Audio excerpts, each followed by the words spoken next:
Bismillahirrahmanirrahim. Ada beberapa hal yang mungkin harus kita perhatikan agar kita tidak cepat futur, dan kalau kita futur kita segera memperbaiki diri kita ya. Yang pertama, ibu yang dirahmati Allah Subhanahu wa taala, yang pertama beramal soleh sesuai dengan kemampuan ya. Sesuai dengan kemampuan. Jangan terlalu semangat berlebih-lebihan ya. Semangat terus mogok, berhenti. Ya. Tetapi berjalanlah semampunya tetapi berkesinambungan, itu yang sangat penting. Tatkala kita berkesinambungan, maka kita tidak mudah terjerumus dalam futur. Kenapa bisa kita lakukan? Tapi kalau kita semangat berlebihan, akhirnya kita terjungkal sendiri. Dan itu banyak saya lihat. Orang mungkin baru hijrah, orang mungkin baru semangat luar biasa. Semangat tahu-tahu terjungkal. Entah berapa tahun kemudian kita enggak benar lagi tentang dirinya. Berapa tahun kemudian kita dengar lagi dia sudah tidak berdakwah. Berapa tahun kemudian kita sudah dengar lagi dia sudah tidak bersedekah. Berapa tahun kemudian kita dengar lagi dia sudah tidak ada pengajian di rumahnya, misalnya. Kenapa? Karena dia waktu semangat luar biasa berlebih-lebihan, imannya belum bisa sinkron dengan semangatnya. Sehingga saking semangatnya, kemudian dia mogok tiba-tiba. Dan itu bahaya. Ya. Oleh karenanya Nabi SAW bersabda, "Khudhu minal amali ma tutiqun." Kerjakanlah amal yang kalian mampu kerjakan. Fa inna Allah la yamallu hatta tamallu. Sungguhnya Allah tidak bosan sampai kalian yang bosan. Kemudian kata Nabi, wa ahabbu salati ila Nabi sallallahu alaihi wasallam ma duwima alaihi wa in qallat. Dan salat yang paling disukai oleh Nabi sallallahu alaihi wasallam adalah yang paling kontinu meskipun sedikit ya. Dalam hadis kata Nabi sallallahu alaihi wasallam, wa ahabbul a'mali ila Allah adwamuha wa in qallat. Bahwasanya amalan yang paling dicintai oleh Allah adalah yang paling kontinu meskipun cuma apa? Sedikit.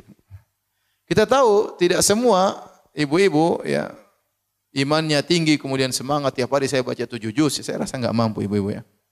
Saya rasa enggak mampu ya. Saya aja belum tentu seperti itu bisa ya dengan berbagai macam kesibukan ya.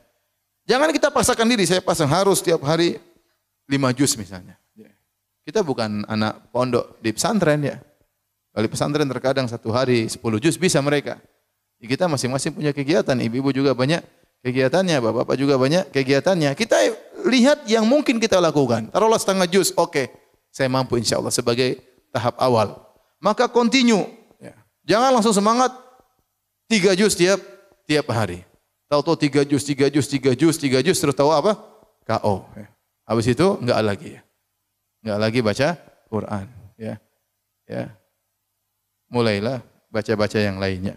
Dan itu terjadi ya. Dalam satu hadis, yadkhulun Nabi sallallahu alaihi wasallam zata yaumin fil masjid. Satu hari Rasulullah SAW masuk ke masjid. Fa idza hablun mamdudun baina sariyatain. Tiba-tiba Nabi melihat ada tali yang terikat antara satu tiang dengan tiang masjid yang lainnya. Faqala ma hadzal hablu? Ini tali apa kata Nabi sallallahu alaihi wasallam? Qalu hadza hablun li Zainab. Ini tali milik Zainab. Buat apa? Dia pasang tali antara tiang dengan tiang. Fa idza fatarat ta'allaqat. Dia salat kalau dia capek dia pegang tali tersebut. Subhanallah, semangat ibadah. Dia salat kalau sudah capek dia tetap salat berdiri sambil bergantung kepada tali tersebut. Faqala Nabi sallallahu alaihi wasallam, ya, hullu, lepaskan tali tersebut. Liyusalli ahadukum nasyatahu. Hendaknya seorang salat dengan semangatnya. Fa idza fatara falyaqud. Kalau dia capek ya salat sambil duduk. Kalau dia capek salat sambil apa? Duduk. Salat sunnah kan boleh sambil duduk. Jangan maksakan diri akhirnya berdiri terus sudah saking capeknya tetap bergantungan kepada apa? Kepada tali. Ya ini dilarang oleh Nabi sallallahu alaihi wasallam karena ini beribadah yang berlebih-lebihan. Oleh karenanya waktu ada 3 orang datang kepada Nabi sallallahu alaihi wasallam, kemudian 3-tiganya bercita-cita untuk beribadah yang banyak. Satunya berkata, "Inni la usallil lail wa la anam." Saya ingin salat semalam suntuk, saya tidak mau tidur. Satu berkata, "Sa'asum wa la uftir." Saya ingin tiap hari puasa dan saya tidak berbuka. Yang satu berkata, "Ini sa'atazilun nisa." Saya enggak mau nikahi wanita-wanita, mengganggu saja. Akhirnya kata Nabi sallallahu alaihi wasallam, "Kamu yang ngomong begini, kamu yang ngomong begini, kata Nabi, "Inni la atqakum lillah wa akhsyakum." Aku adalah orang yang paling bertakwa kepada Allah dan yang paling takut kepada Allah. Walakinni usolli wa anam, tapi saya salat dan saya apa? Tidur. wa asumu wa uftir, saya berpuasa dan saya berbuka, wa atazawwajun nisa, dan saya menikahi para wanita. Faman raghiba an sunnati falaysa minni. Barang saya benci dengan sunnahku, bukan dari golonganku. Jadi Nabi memberikan contoh ibadah sesuai dengan kemampuan masing-masing. Kita mungkin tatkala baca sejarah sahabat ibadahnya luar biasa, ya, itu dia imannya sudah tinggi. Kita jangan langsung tiba-tiba pengin niru dia. Kita enggak mampu. Ya. Kita pelan-pelan, semuanya perlu tahapan. Semuanya perlu tahapan. Tahu-tahu baca, ada sahabat sholat 1 rakaat 30 juz. Saya pengen coba. Enggak bisa. Enggak bisa. Iman masih sangat pas-pasan ya. Kemudian pingin 1 rakaat 30 juz tidak mampu. Jadi maksud saya Islam itu logis dan Islam itu ada porsinya masing-masing. Ya makanya hadis yang masyhur tentang kisah Salman Al-Farisi waktu bertemu dengan Abu Darda. Salman mendatangi Abu Darda, ternyata Abu Darda tidak ada di rumah dan ada istrinya. Istrinya penampilannya tidak rapi, maka Salman bertanya, "Mana suamimu?" Kata istrinya, "Akhuka Abu Darda laisa lahu hajatun ila dunya." Sungguhnya Abu Darda, saudaramu tersebut tidak butuh dengan dunia. Artinya kawanmu itu tidak perhatian sama saya, istrinya. Akhirnya Salman menanti kedatangan Abu Darda. Ternyata Abu Darda sedang puasa. Kemudian Abu Darda hidangkan makanan kepada Salman. Kata Abu Darda, "Makan wahai Salman." Kata Salman radhiyallahu anhu, "Enggak. Saya tidak makan sampai kau makan juga." Kata Abu Darda, "Saya puasa." Kata Salman, "Buka puasamu baru kita makan bareng." Akhirnya mereka makan bareng. Kemudian di malam hari, baru sepertiga malam pertama, Abu Darda semangat ibadah, pingin salat malam. Kata Salman, "Belum, tidur dulu." Mungkin jam 10 atau jam 12 bangun lagi pingin salat. Kata Salman, "Belum, tidur dulu." Tatkala sudah sepertiga malam yang terakhir, maka Abu Darda dibangunkan oleh Salman untuk salat malam. Setelah itu Salman nasihati Abu Darda. Dia berkata, "Inna li rabbika 'alaika haqqan." Wahai Abu Darda, sungguhnya Tuhanmu punya hak. Wa li jasadika 'alaika haqqan, bahwasanya badanmu juga punya hak untuk istirahat. Wa li zawrika 'alaika haqqan, tamumu juga punya hak untuk kau jamu. Wa li ahlika 'alaika haqqan, istrimu juga punya hak untuk kau mesrai. Ya, fa'ati kulladzi haqqin haqqah, berikanlah masing-masing apa? Porsinya. Berikanlah masing-masing haknya. Maka kemudian Abu Darda lapor kepada Nabi sallallahu alaihi wasallam, "Ya Rasulullah, Salman bilang saya begini-begini." Kata Nabi sallallahu alaihi wasallam, "Shadaqa Salman, Salman benar." Ini dalil bahwasanya kita tatkala beribadah, ya, lihat porsinya dan kita berusaha untuk berkesinambungan, berusaha untuk continue. Kalau terlalu berat kita tidak bakalan mampu, ya. Maka kita kasih porsi yang kira-kira sesuai dengan kemampuan kita, meskipun sedikit-sedikit.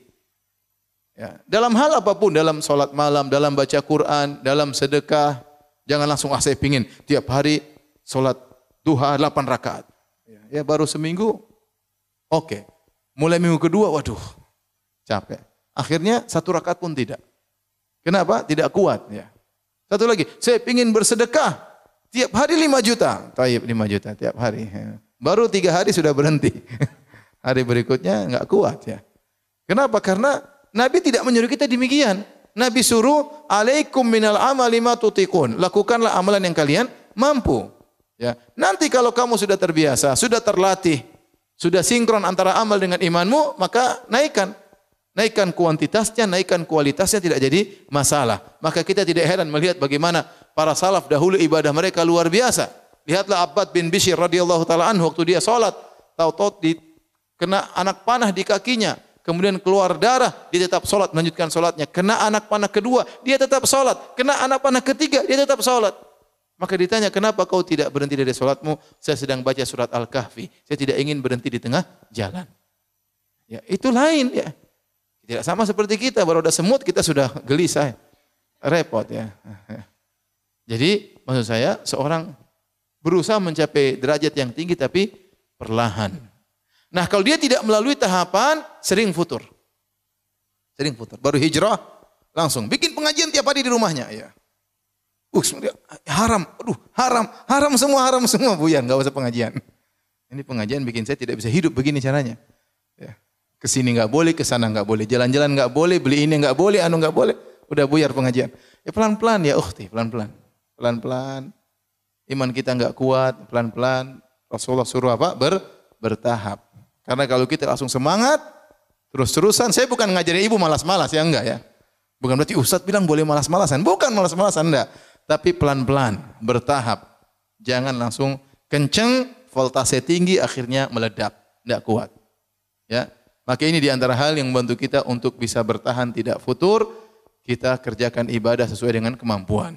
Kalau ada orang lihat satu ibu yang satu, masya Allah tiap hari bacuran gak menit, iya sudah. Kita jangan dengki, kita bilang masya Allah, saya belum bisa seperti dia. Saya pingin seperti dia, saya nggak mampu. Pelan-pelan lah. Ya sudah. Jangan langsung kita pingin seperti dia, semangat akhirnya kita terputus, futur, gak kuat. Taib. Oleh karenanya Nabi SAW pernah bersabda, halakal mutanatti'un, celaka orang-orang yang berlebih-lebihan. Celaka orang-orang yang berlebih-lebihan. Tidak mampu, kemudian dia maksakan dirinya.